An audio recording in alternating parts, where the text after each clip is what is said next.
That's where I long to be, with my three good companions, just my rifle, pony and me.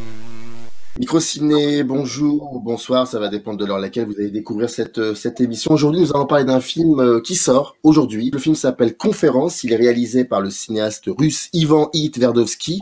C'est un film important, bouleversant et qui questionne aussi quelque chose qui s'est passé en Russie, une tragédie. C'était le 23 octobre 2002, c'était la prise d'otage du théâtre Dubrovka. Pour en parler, le distributeur Hervé Millet, distribution Destinée Film, qui a accepté de venir pour nous en parler, et le critique de cinéma et président des Fiches du cinéma, François Barge-Prieur, que vous connaissez très bien, qui était déjà venu chez Microciné pour parler de son dernier livre sur les traces de Jackie Chan, qui est édité chez Leitmotiv et qui est encore disponible. Par rapport à ce genre de film, par rapport à ce genre de cinéma, comment vous, le distributeur, vous sentez la veille de la sortie de ce film? Alors la veille de la sortie, on est toujours plein d'angoisse parce que effectivement, on ne sait jamais très bien comment le public va recevoir le film, surtout si le public va être intéressé par le film. Ça, c'est valable, je pense d'ailleurs pour tous les films. Alors c'est vrai que pour ce film-là en particulier, c'est un petit peu différent parce que on n'a pas exactement du tout les mêmes enjeux que sur une sortie un peu traditionnelle. Je m'explique en vous disant que ce film-là, effectivement, est bien particulier. On va rentrer après dans les détails.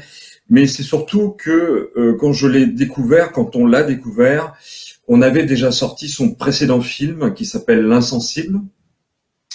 Et obligatoirement, j'étais vraiment très curieux de découvrir ce nouveau film.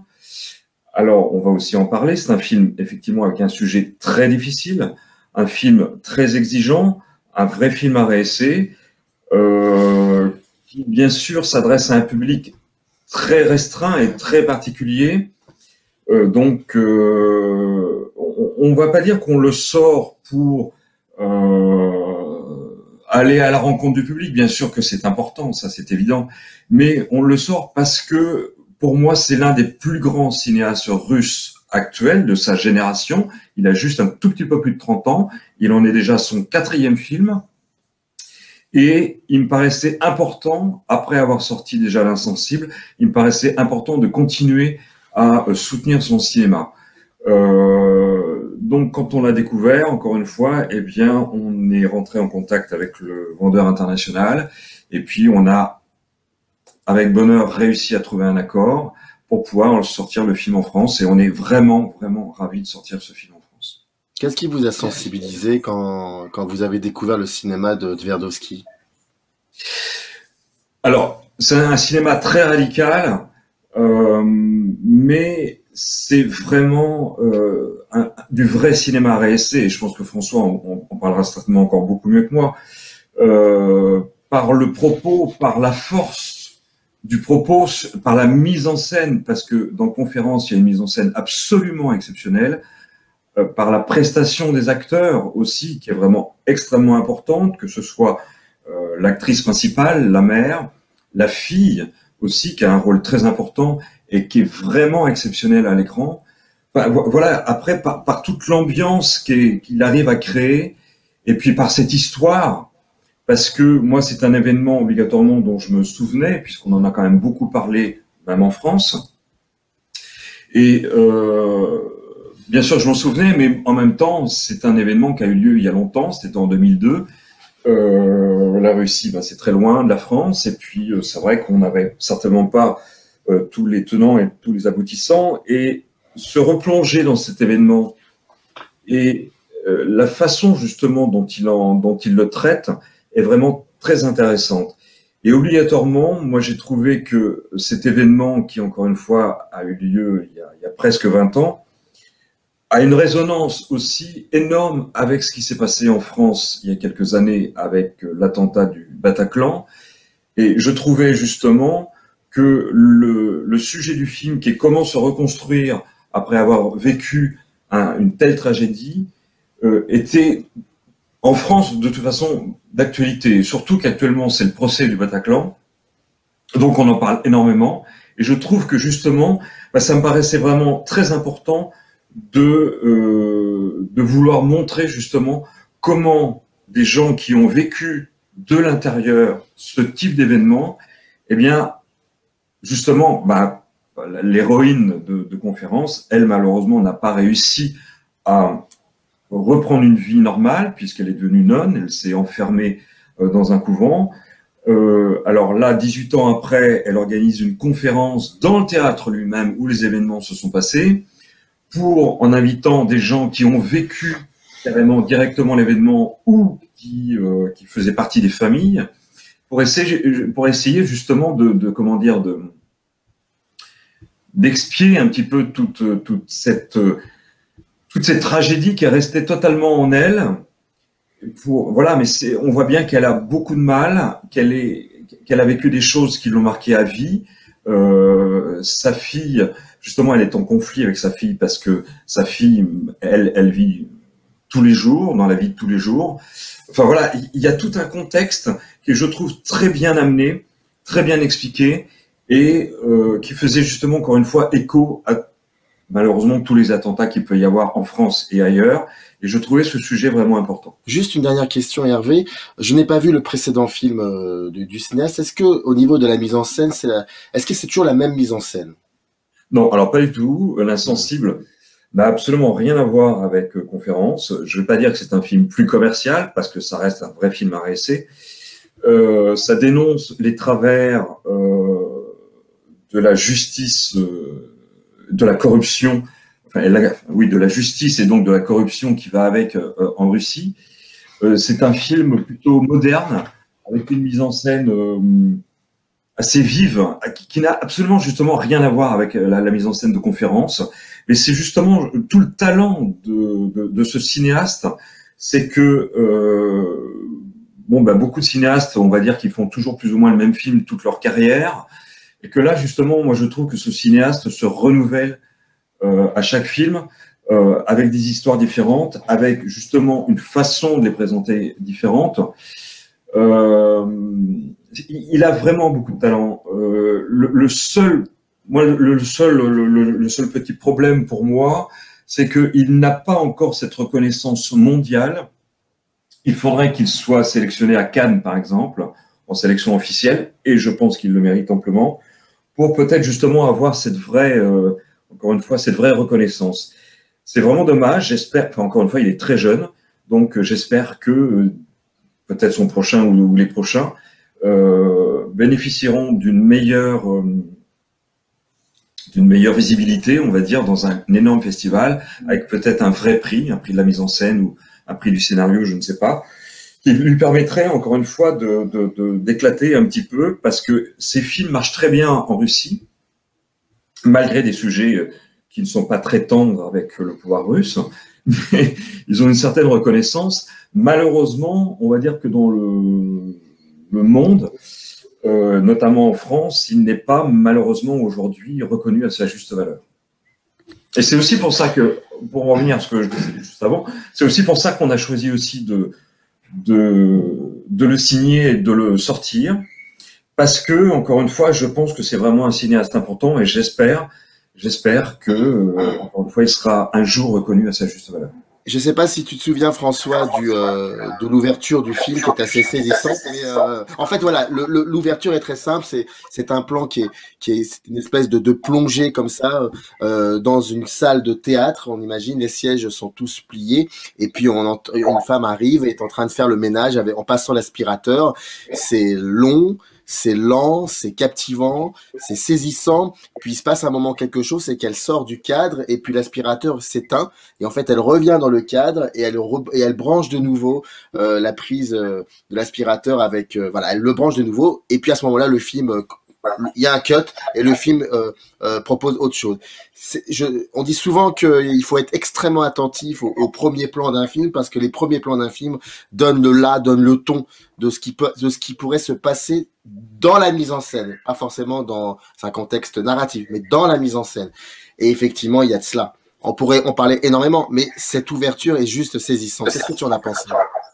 Mais moi, pour être parfaitement transparent, j'ai failli couper le film tellement ce premier plan était long. Donc en toute honnêteté, c'est-à-dire que c'est effectivement un plan fixe. Je l'ai pas minuté, mais je pense qu'il doit durer facilement 5 minutes. Il fait 6 minutes. Il fait 6 minutes, voilà, merci de confirmer Hervé. Et effectivement, c'est plutôt que tu disais le ton, moi je pense que ça donne le tempo en fait. Et je crois que le plus important de la mise en scène, avant de parler, parce qu'on va discuter du cadrage et de pas mal d'autres choses qui sont brillantes hein, dans ce film, mais je pense qu'avant tout, c'est comment faire s'écouler le temps au cinéma. Et forcément, dans les premières minutes d'un film, il y a une sorte de pacte, enfin en tout cas, le cinéaste ou la cinéaste annonce un peu la couleur et annonce au spectateur sur quel rythme va se dérouler la narration. Et c'est vrai que là-dessus, je suis surpris, moi, quand j'ai appris que le cinéaste était si jeune, j'ai vraiment été très étonné parce que c'est un cinéma, on pourrait se dire que c'est un cinéma de la maturité. J'ai pensé, moi, à des tempos qu'on retrouve chez Bellatar, par exemple, ou chez Ceylan. Voilà, donc des cinéastes confirmés qui ont plutôt une cinquantaine d'années, si je ne me trompe.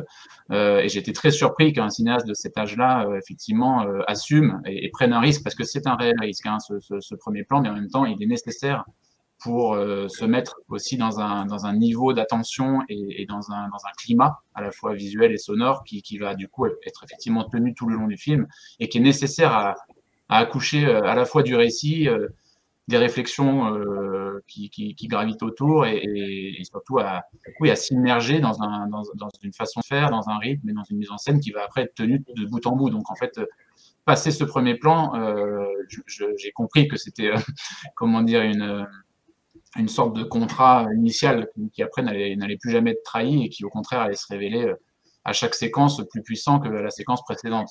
C'est ça qui est assez fort. Donc c'est bien de le dire sans spoiler, ne vous laissez pas décourager aux spectateurs qui découvriront le film aujourd'hui. Là, voilà, il faut les 6 premières minutes pour apprécier la suite, parce que ce qui est impressionnant, c'est justement, comment dire, la façon dont il arrive après, le cinéaste, à installer un temps du récit qui soit quasiment le même que le temps de réflexion de son héroïne, en fait. C'est-à-dire qu'on sent que c'est quelqu'un, donc ce personnage principal de la mère, qui a mis un temps énorme à digérer, et encore la question, évidemment, est-ce que c'est digéré? Non, hein, mais en tout cas à assimiler, à réfléchir à ces événements, elle-même dans les mouvements.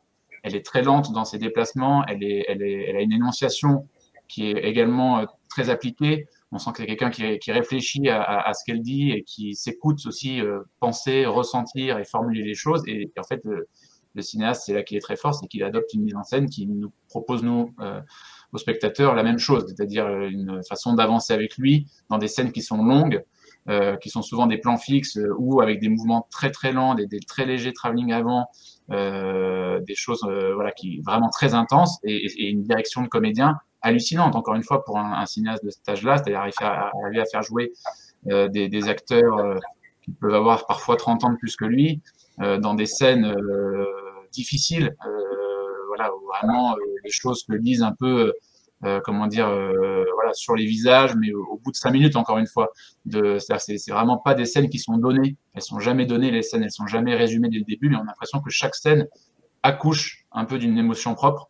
Et évidemment, le prix à payer, bah, c'est le prix à payer d'un accouchement, c'est-à-dire enfin, de suivre de suivre vraiment la trajectoire et le parcours émotionnel pour aboutir au point de rupture ou au moment où on va se dire un mot de trop, où on va se déchaîner enfin, ou se libérer enfin une émotion. Et c'est toujours au prix d'un long cheminement. Et ça c'est assez remarquable, parce que dans n'importe quel autre film qui souhaiterait être un film, on pourrait dire à thèse ou à propos, voilà, on a plutôt tendance à vouloir résumer les choses, comme en politique d'ailleurs, on a en général tendance à vouloir des slogans, ou en tout cas des mots chocs, voilà. Et là, c'est tout le contraire, c'est-à-dire que faire une telle confiance à la fois à son cadre et à ses comédiens pour instaurer une tension qui tienne la longueur, c'est pas donné à beaucoup de cinéastes. Et c'est un pari extrêmement risqué. C'est pour ça que je trouve ça étonnant qu'un cinéaste si jeune y parvienne avec autant de brio. Parce que autant j'ai été honnête en disant que la première scène aurait pu me faire décrocher, autant par la suite, on pourrait dire que chaque scène est un tableau. Moi, je les vois un peu comme ça, une suite d'une quinzaine, vingtaine de tableaux, à chaque fois très posés, avec des situations très claires, j'en ai pas un seul après qui m'a ennuyé, ne serait-ce qu'une seconde. C'est-à-dire que j'ai été, à partir de là, immergé, totalement saisi par la puissance de ce qui se passe à l'image. Et ce qui est fort, c'est que ce qui se passe, c'est pas grand-chose, parce que c'est aussi pour ça que je suis content de dialoguer avec Hervé, parce qu'on devine que c'est un film qui a été fait dans une économie quand même assez restreinte. Donc, c'est-à-dire en gros un nombre de décors très limité, beaucoup de huis clos, peu de personnages, et faire tenir un long métrage dans ces conditions-là, c'est évidemment le pari de beaucoup de cinéastes, jeunes ou moins jeunes d'ailleurs, et on sait à quel point c'est difficile, à quel point ça peut vite tomber soit dans l'ennui, soit dans l'impression de ne se reposer que sur les dialogues. Hein, ça va donner des films qui peuvent être très brillants par ailleurs, mais si on prend alors à l'opposé total Cuisine et dépendance de Bakri et Jaoui, voilà, qui fait un peu le même pari, enfin dans un pari opposé dans le rendu, mais dans les moyens, ce serait du même ordre, en se reposant beaucoup sur la vivacité du dialogue, sur le plaisir de l'écriture, etc. Là, on est dans quelque chose qui rajoute de la difficulté à la difficulté d'une certaine façon, parce que voilà, ne tombe pas dans des travers ou des facilités, on va dire, et au contraire assume d'aller se confronter au sujet et assume de laisser durer les scènes suffisamment longtemps. Enfin, c'est assez étonnant. François, je voudrais juste ajouter un tout petit mot, c'est que pour moi, c'est un film totalement hypnotique, parce que justement, chaque scène nous hypnotise les unes après les autres, et toujours plus. Et moi, j'ai eu la chance, parce que pour moi, c'est une chance, j'ai eu la chance, bien sûr, de le voir plusieurs fois en tant que distributeur, parce qu'obligatoirement, un film, on le voit plusieurs fois. Et j'ai eu aussi la chance de le voir sur grand écran, parce que, bon, obligatoirement, quand on voit un film la première fois, nous, on l'a pas vu en festival, hein, on l'a vu parce que j'ai demandé un lien. Et ensuite, j'ai eu la chance de le voir sur grand écran. Et on est complètement, en fait, happé, effectivement, par l'histoire et par la mise en scène et par la force de l'interprétation des personnages. Ça, là-dessus, il y a un travail, encore une fois, absolument grandiose de la mise en scène. Et encore une fois, même si le thème est difficile, même si le film est difficile, nous, il nous paraissait vraiment très, très important de signer ce film, de le sortir, parce qu'encore une fois, Ivan Tadovsky est un très, très, très grand cinéaste. Ce qui est assez remarquable, on parle de la mise en scène, on parle on parle en tout cas de la direction d'acteur évidente. Il y a un travail sur la lumière aussi incroyable, c'est-à-dire qu'il y a une scène, je ne dévoile rien, hein, c'est juste pour que ça rendra peut-être attentif encore plus certains futurs spectateurs. Il y a une scène de split screen naturel, c'est-à-dire l'écran est partagé en deux, non pas par un meuble ou par un mur ou par des tonnes de procédés qu'on a déjà pu voir, mais juste par un ray de lumière en fait d'un rideau qui est un petit peu décalé et qui partage en deux une chambre en gros entre les deux amies, celle qui est plus dans la comment dire, celle qui est encore en gestation de sa douleur et encore prise en fait dans ce drame, et puis plutôt une autre de ses amies d'à peu près du même âge qui aurait tendance à vouloir oublier, ou en tout cas à faire moins cas de la remémoration de cette histoire. Et c'est assez incroyable parce que c'est une chambre de comédienne, plan quasiment fixe de 5 minutes, et juste par le découpage de la lumière, le découpage du cadre, ça vient appuyer, mais ça vient appuyer le contenu évidemment, puisque c'est une opposition entre deux personnalités, deux façons de résoudre le même événement, ou en tout cas de faire face au même trauma.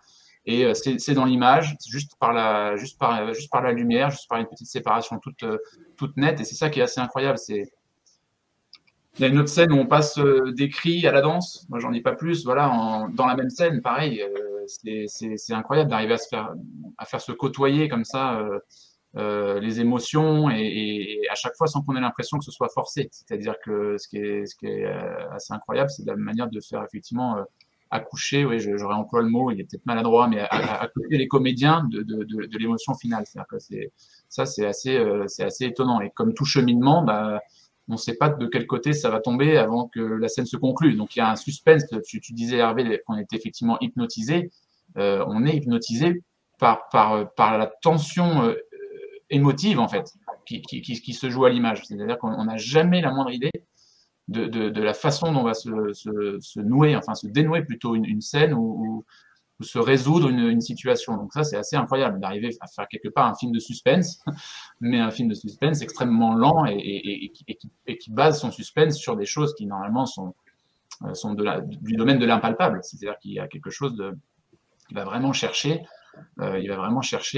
effectivement des variations, on va dire, d'humeur et des variations d'expression de visage qui sont d'une finesse incroyable. Comment vous pouvez expliquer le dispositif filmique qu'installe le cinéaste et qui passe par la notion de parole? C'est un film qui n'est pas bavard, c'est un film qui juste écoute et qui parle, qui écoute les gens se parler entre eux, et ça c'est juste assez fascinant et saisissant. Comment vous pouvez expliquer qu'à aucun moment on se sent enfermé dans une théâtralité, sans mauvais jeu de mots, vu que la conférence se déroule dans un théâtre, et qu'on a cette sensation d'une aération, de quelque chose de très très libre? Moi j'ai eu cette sensation-là. J'ai l'impression que lorsque on passe d'un plan à un autre, il y a toujours un temps de réceptivité. C'est-à-dire que quand on ouvre le bal avec le premier plan, et quand on attaque le second plan, on est encore avec cette sensation qui est en nous du premier plan. Et je trouve qu'il joue beaucoup avec ça, ce cinéaste. En fait, il a une confiance incroyable au sens du spectateur, et donc parce qu'il a confiance au spectateur, qui va très loin dans l'expérimentation. Et quand on sort du film, on a cette impression d'avoir de les avoir toujours connus, d'avoir toujours vécu avec eux, avec ces personnages-là, Natalia et tous les autres. Et comment vous pouvez l'expliquer, ça, ce dispositif qui finalement part de quelque chose qui pourrait être cliché, c'est-à-dire l'enfermement sur soi, mais qui finalement est quelque chose de beaucoup plus dialogué, beaucoup plus aérien. Et on a toujours cette envie de savoir comment le cinéma, par exemple, et Hervé en a parlé, va questionner les attentats de novembre. Comment le cinéma de fiction, j'entends bien, parce qu'il y a eu déjà quelque chose au niveau des documentaires, enfin plutôt des reportages, mais comment la fiction, et je sais qu'il y a des projets de fiction sur les attentats de novembre, mais là on a une réponse et on se dit que finalement c'est le dialogue. Il n'y a pas plus que le dialogue. Et parce que le plan d'ouverture commence par une espèce de plongée, et qu'on ne voit pas le visage de cette femme de ménage, et on a cette impression, parce que quand même les attentats du théâtre de Dubrovka, c'est des Tchétchènes, donc la communauté musulmane de Tchétchénie, contre les forces russes, donc il y a quand même quelque chose de très fragile aussi, et on a cette impression que le dialogue il est ouvert à tous et à toutes, et ça c'est assez fort, je trouve. La première chose que tu disais, que je trouve très juste en termes purement de mise en scène, et ça c'est comment dire, comme tu disais, à la fois une confiance envers le spectateur et en même temps envers le monteur ou la monteuse du film, c'est de laisser durer les scènes, mais pas durer pour le plaisir de l'artifice ou de l'épreuve, disons-le, mais plutôt effectivement comme une sorte de rémanence, comme si il y avait comme ça, chaque scène avait son introduction propre, sa conclusion propre, et voilà, et prenait le pari de fonctionner presque de manière autonome, comme une sorte de bulle de mémoire ou une bulle de souvenir ou chose comme ça, qui fait qu'elle nous traîne en tête après, pendant la suite du film. Ça, pour moi, c'est un choix de montage, pour l'expliquer un peu techniquement. J'ajoute que c'est le réalisateur qui a monté son film. Bon, de toute façon, voilà, en général, oui, bon, il n'y a pas de secret. Donc voilà, ça c'est. Ensuite, toi, tu disais, moi, je te rejoins pas forcément quand tu dis que c'est aérien. Enfin, comment dire, après, tu as mentionné, je crois, le fait que ça évite la théâtralité, tout en étant quand même un film qui, comme on l'a dit, se passe, on va dire, dans peu de lieux, avec peu de personnages et quand même par la parole et par le jeu, mais voilà. Ça, c'est avant tout les cadrages. Pour moi, c'est le fait qu'il décadre les visages, tous ces gros plans qui sont jamais en plein centre, qui sont jamais qui sont exactement le contraire de Clint Eastwood dans Le Bon, la Brute et le Truand, si tu veux. C'est-à-dire, c'est vraiment en permanence, on a l'impression parce qu'ils sont meurtris par ce souvenir et par ce drame qui les a frappés une vingtaine d'années plus tôt, les personnages n'arrivent pas tout simplement à s'inscrire dans le cadre de leur vie. Enfin, c'est très littéral, ça peut sembler un peu universitaire ou que sais-je comme manière de le formuler, mais c'est de la mise en scène très belle, très simple et en même temps qui dit ce qu'elle a à dire. C'est-à-dire, c'est pas de la mise en scène qui cherche à faire de l'esbrouf, mais c'est une façon effectivement de filmer les visages que j'ai rarement vu au cinéma. Moi, j'ai rarement vu des cadrages qui s'arrêtent juste sous la bouche, par exemple. C'est rare. J'ai rarement vu des visages qui prennent le quart en bas à droite du cadre et qui laissent tout le reste libre. Libre pourquoi? Pour les pensées, pour les regrets. Voilà, tout ça, c'est assez fort. Je trouve aussi que dans le film et dans sa narration, il y a aussi beaucoup d'événements et on sort justement du théâtre parce qu'il y a la relation avec la fille qui est extrêmement forte. Et moi, l'une des scènes préférées, c'est justement la fille quand elle explose et qu'elle va se libérer avec la fenêtre, enfin qu'elle essaye